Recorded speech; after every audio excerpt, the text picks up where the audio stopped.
रात का समय था। विक्रम नगर का राजा राजा उग्रसेन अपने कक्ष में आराम की नींद सो रहा था कि तभी एक आहट से उसकी आंख खुल गई। अचानक से वो उठकर बैठ गया। उसने देखा कि उसके बिस्तर के पास एक नकाबपोश हाथ में तलवार लिए हुए खड़ा था। कौन हो तुम और तुम मेरे कक्ष में कैसे आए? तभी वो नकाबपोश हाथ में तलवार लिए हुए वहाँ से भाग गया। राजा उग्रसेन अपने कक्ष से दौड़ता हुआ बाहर जाकर इधर उधर देखने लगा, मगर उसे कोई नहीं दिखाई दिया। लगता है वो नकाबपोश मेरी हत्या करने के इरादे से मेरे कक्ष में आया था। या तो वो मेरे किसी शत्रु का भेजा हुआ हो सकता है जो महल की सुरक्षा को भेद कर मेरे कमरे में घुस आया, या फिर मेरा ही कोई अपना जो मेरा छुपा हुआ दुश्मन हो सकता है। अगले दिन राजा उग्रसेन अपने दरबार में मंत्री जगन्नाथ से बोले, मंत्री जगन्नाथ, कल रात एक नकाबपोश मेरे कक्ष में आया था। उसके हाथ में तलवार थी। जैसे ही मेरी आंख खुली, अचानक वो कक्ष से बाहर भाग गया। मुझे लगता है वो मेरी हत्या करने के इरादे से मेरे कक्ष में घुसा था। ये सुनकर मंत्री जगन्नाथ बुरी तरह से चौंकता हुआ बोला, महाराज, महल की सुरक्षा तो इतनी मजबूत है कि कोई भी बाहर का सुरक्षा घेरा तोड़कर महल के अंदर प्रवेश नहीं कर सकता। आपके परिवार का ही कोई सदस्य हो सकता है। तुम सही कहते हो मंत्री, मेरे मन में भी यही विचार आया था। महाराज, कल मैं आपके सबसे छोटे पुत्र राजकुमार केशव को आपके कक्ष के आसपास टहलते हुए देखा था। ये सुनकर राजा उग्रसेन के चेहरे पर क्रोध झलकने लगा। वो तुरंत अपनी पत्नी रानी चंद्रिका के कक्ष में चला गया। क्या हुआ? आपके चेहरे पर ये क्रोध कैसा? राजा उग्रसेन अपनी पत्नी को सारी घटना बताते हुए बोला, मंत्री ने बताया कि केशव कल रात मेरे कक्ष के आसपास टहल रहा था। तो आप कहना क्या चाहते हैं कि जिस नकाबपोश को आपने देखा वो आपका पुत्र राजकुमार केशव है? हालात यही इशारा कर रहे हैं। वैसे भी मेरा सबसे छोटा पुत्र केशव किसी काम धाम का है नहीं। जब से वो पैदा हुआ है तब से वो मेरे लिए केवल मुसीबत ही बना रहा है।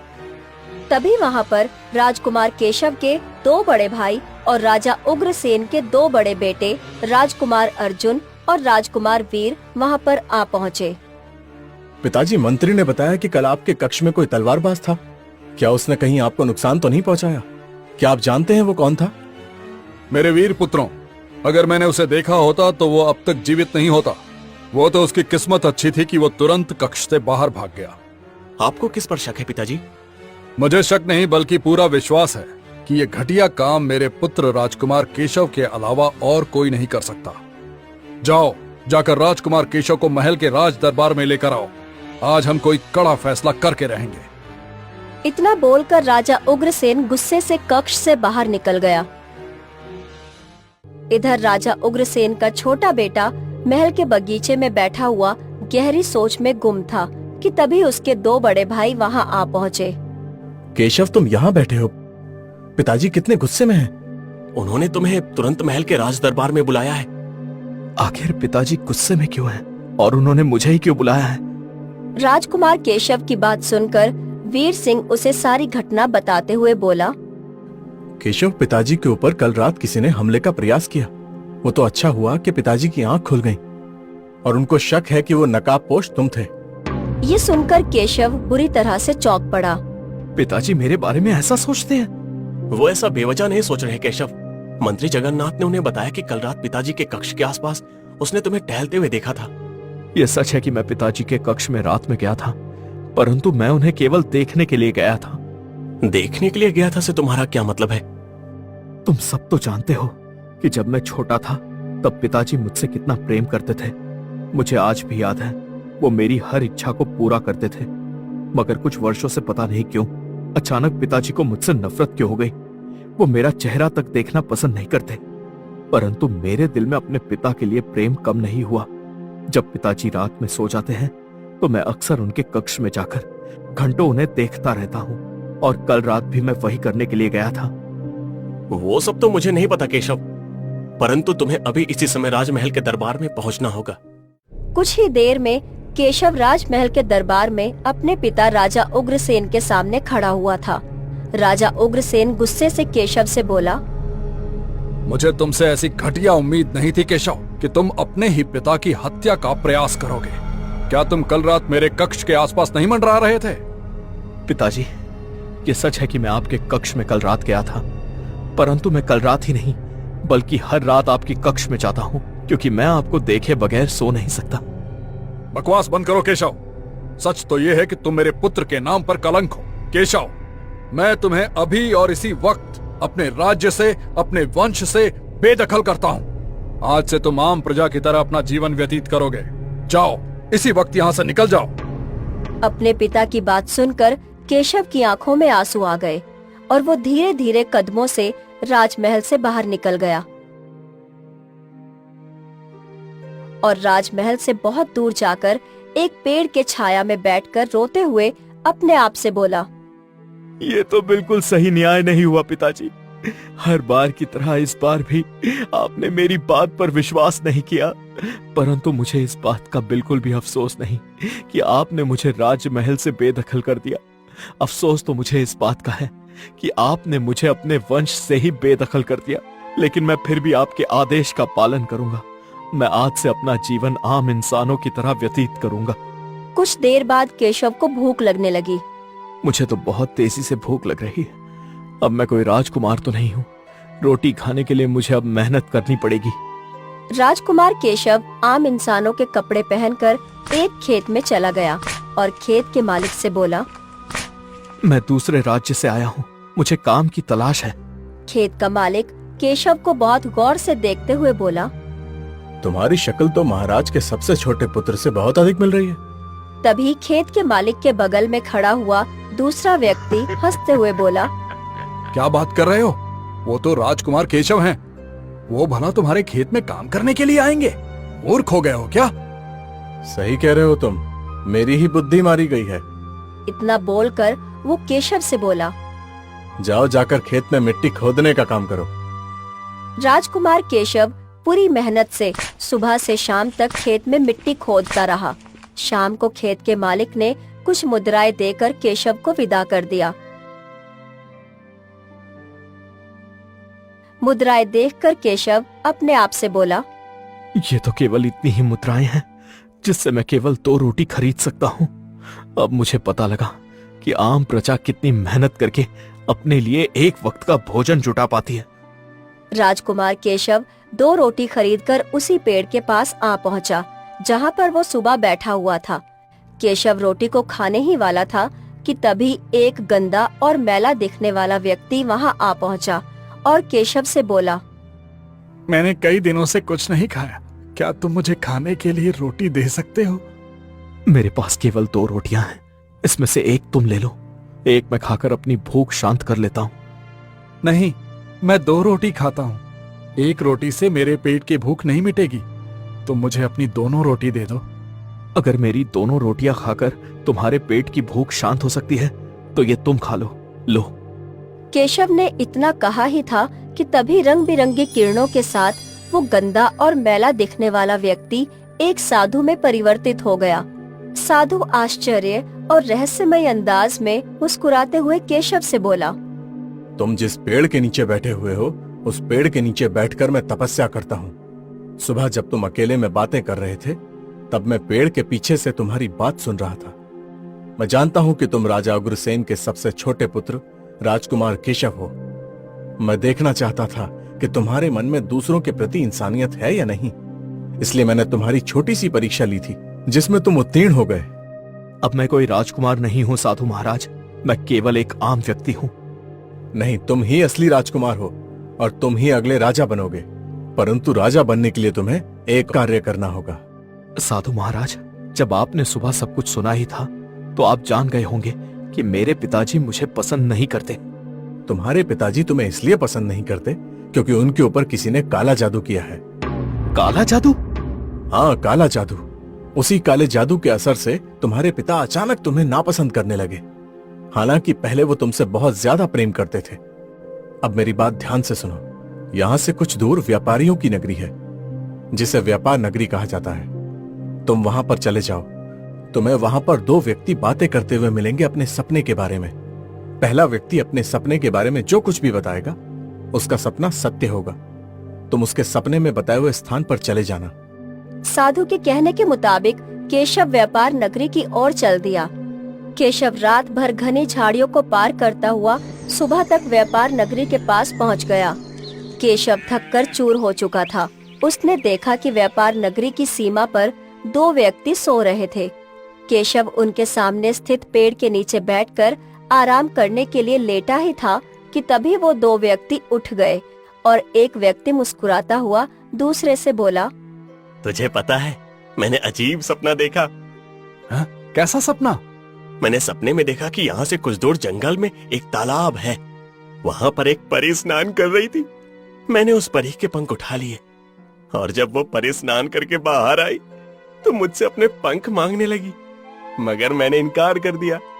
परी ने कहा कि इसके बदले मैं तुम्हें ऐसी अनमोल वस्तु दूंगी जिससे तुम मीलों का सफर चुटकियों में तय कर सकते हो।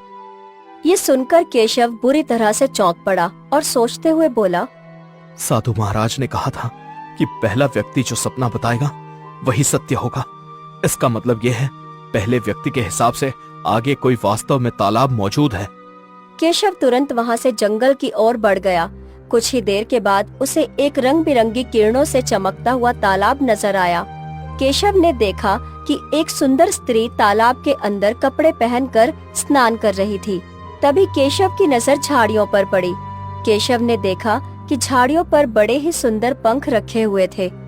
केशव ने उन सुंदर पंखों को जैसे ही उठाया तभी वो स्त्री तालाब से बाहर आकर केशव से बोली, मैं एक परी हूँ, ये मेरे पंख हैं। तुम मेरे पंख मुझे वापस कर दो। इसके बदले मैं तुम्हें एक ऐसा सोने का जादुई घोड़ा दूंगी जो हमेशा तुम्हारा कहना मानेगा और तुम्हें चुटकियों में कहीं भी पहुंचा देगा। तो फिर मुझे वो घोड़ा दे दो, मैं तुम्हें तुम्हारे पंख वापस कर दूंगा। केशव ने इतना कहा ही था कि तभी रंग बिरंगी किरणों के साथ वहाँ पर एक घोड़ा प्रकट हो गया जो कि पूरा सोने का था। उसके शरीर से रंग बिरंगी किरणें फूट रही थी। ये घोड़ा आज से तुम्हारा हुआ और ये घोड़ा तुम्हारा ही आदेश मानेगा। लाओ मेरे पंख मुझे वापस कर दो। केशव ने उस परी के पंख उसे वापस कर दिए।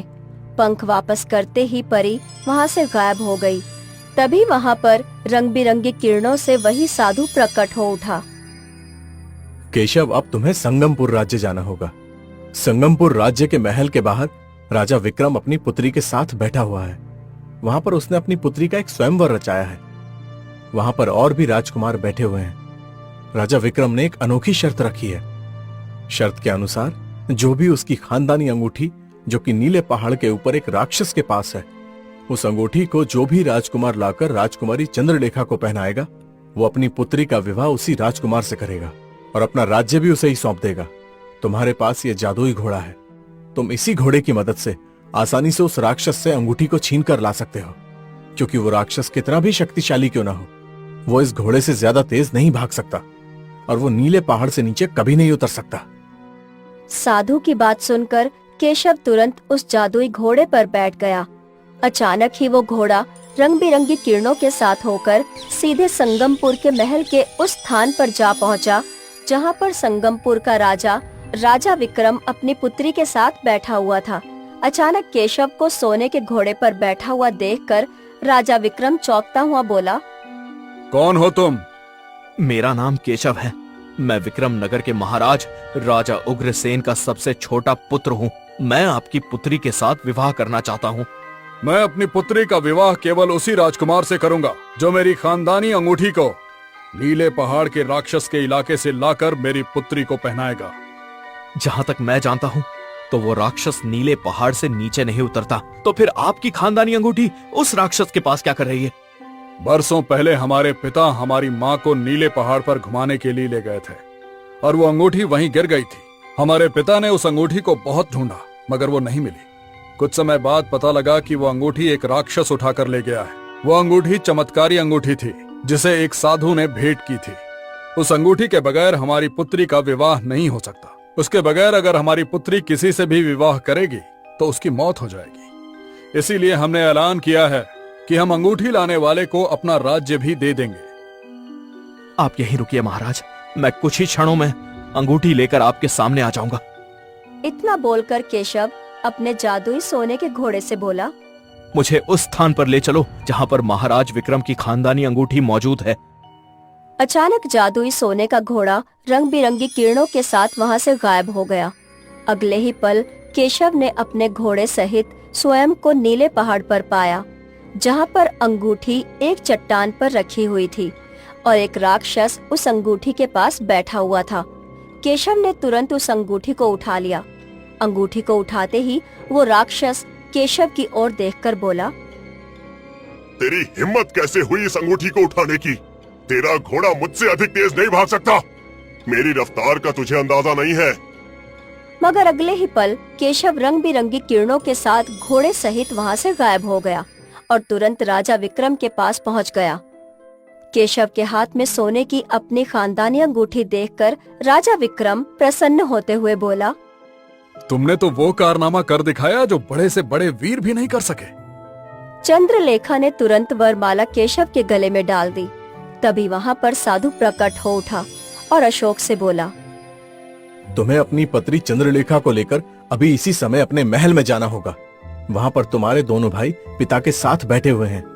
उन दोनों ने फिर से अपने पिता की हत्या की योजना बनाई है।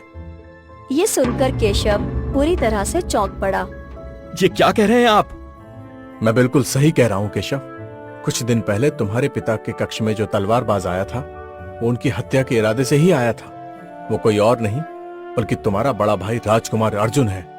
तुम्हारे दोनों भाई गलत रास्ते पर चल पड़े हैं और उन्हें गलत रास्ते पर ले जाने वाला कोई और नहीं बल्कि तुम्हारा मंत्री जगन्नाथ है। तुम्हारे दोनों बड़े भाई उसके बहकावे में इसलिए आ गए क्योंकि वो तुमसे नफरत करते थे, क्योंकि तुम्हारे पिता सबसे ज्यादा तुम्हें प्यार करते थे। तुम्हारे दोनों बड़े भाइयों को डर था कि कहीं तुम्हारे पिता तुम्हें ही राजा घोषित ना कर दें। मगर तुम्हारे दोनों बड़े भाई भी इस बात को नहीं जानते कि मंत्री जगन्नाथ की नजर भी उनसे पहले राज्य की गद्दी पर है।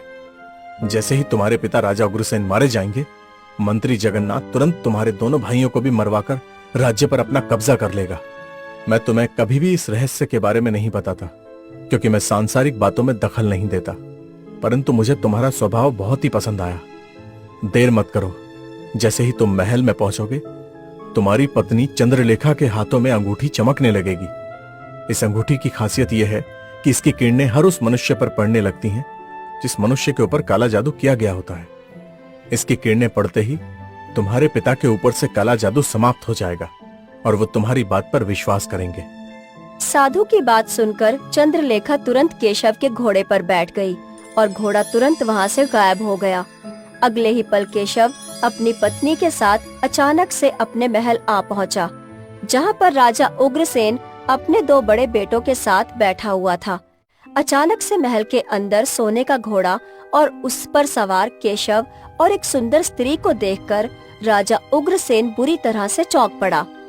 केशव अपनी पत्नी के साथ घोड़े से नीचे उतर गया। अचानक उसकी पत्नी की अंगूठी से रंग बिरंगी किरणें निकलकर राजा उग्रसेन के चेहरे पर पड़ने लगी।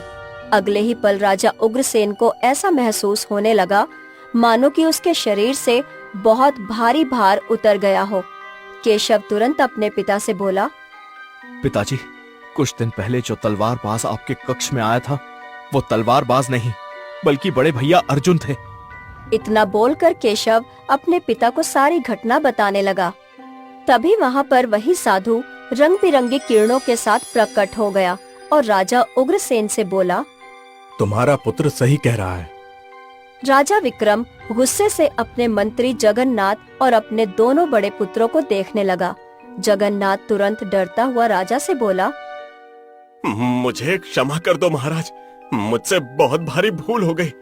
दरअसल मैं आपके दोनों बेटों से आपकी हत्या करवाना चाहता था और स्वयं राजा बनकर जीवन बिताना चाहता था।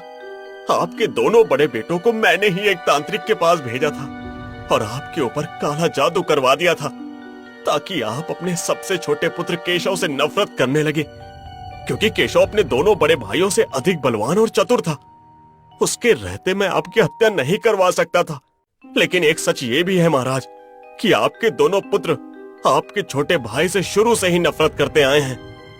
ये सुनते ही राजा उग्रसेन ने मंत्री जगन्नाथ और अपने दोनों बड़े बेटों को कारागार में डलवा दिया। केशव दोनों राज्यों